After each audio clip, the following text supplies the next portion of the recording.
ಶಾಲೆ ಕಾಲೇಜುಗಳಿಗೆ ಹಿಜಾಬ್ ಧರಿಸಿ ಹೋಗೋದು ಕಡ್ಡಾಯ ಧಾರ್ಮಿಕ ಆಚರಣೆಯಲ್ಲ ಅಂತ ತೀರ್ಪು ಪ್ರಕಟಿಸಿದ ರಾಜ್ಯ ಹೈಕೋರ್ಟ್ ನ್ಯಾಯಮೂರ್ತಿಗಳಿಗೆ ಬಹಿರಂಗವಾಗಿ ಕೊಲೆ ಬೆದರಿಕೆ ಹಾಕಿದ ತಮಿಳುನಾಡಿನ ಮುಸ್ಲಿಂ ಸಂಘಟನೆಯ ಮುಖಂಡನ ವಿರುದ್ಧ ಹೈಕೋರ್ಟ್ ಸ್ವಯಂ ಪ್ರೇರಿತವಾಗಿ ನ್ಯಾಯಾಂಗ ನಿಂದನೆ ಪ್ರಕರಣ ದಾಖಲಿಸಿಕೊಂಡಿದೆ.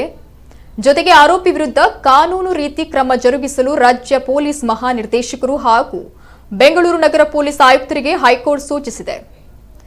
ಈ ಮಧ್ಯೆ ವಕೀಲರೊಬ್ಬರು ಆರೋಪಿ ವಿರುದ್ಧ ನಿರ್ದಾಕ್ಷಿಣ್ಯ ಕ್ರಮ ಕೈಗೊಳ್ಳುವಂತೆ ಕೋರಿ ಹೈಕೋರ್ಟ್ಗೆ ದೂರನ್ನು ಸಲ್ಲಿಸಿದ್ದಾರೆ.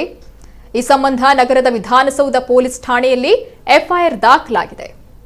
ಮಾರ್ಚ್ 17ರಂದು ತಮಿಳುನಾಡು ತೌಹೀದ್ ಜಮಾತ್ ಹೆಸರಿನ ಮುಸ್ಲಿಂ ಸಂಘಟನೆಯ ಮುಖಂಡ ಆರ್ ರಹಮತುಲ್ಲಾ ಮಧುರೈನಲ್ಲಿ ನಡೆದ ಬಹಿರಂಗ ಸಮಾವೇಶದಲ್ಲಿ ಹೈಕೋರ್ಟ್ ನ್ಯಾಯಮೂರ್ತಿಗಳಿಗೆ ಕೊಲೆ ಬೆದರಿಕೆಯನ್ನ ಹಾಕಿದ್ದ. ಹಿಜಾಬ್ ತೀರ್ಪಿನ ಕಾರಣಕ್ಕಾಗಿ ನ್ಯಾಯಮೂರ್ತಿಗಳು ಕೊಲೆಯಾದ್ರೆ ಅವರ ಸಾವಿಗೆ ಅವರೇ ಕಾರಣರಾಗ್ತಾರೆ.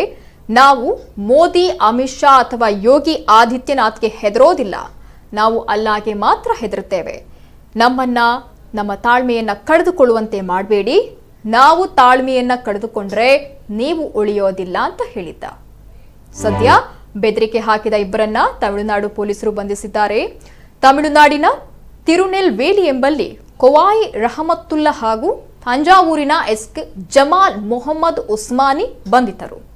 ಹೀಗಾಗಿ ಸದ್ಯ 3 ನ್ಯಾಯಮೂರ್ತಿಗಳಿಗೆ ವೈ ಕ್ಯಾಟಗರಿ ಭದ್ರತೆಯನ್ನ ನೀಡಲಾಗಿದೆ ಅಂತ ಸಿಎಂ ಬಸವರಾಜ ಬೊಮ್ಮಾಯಿ ಅವರು ಕೂಡ ತಿಳಿಸಿದ್ದಾರೆ.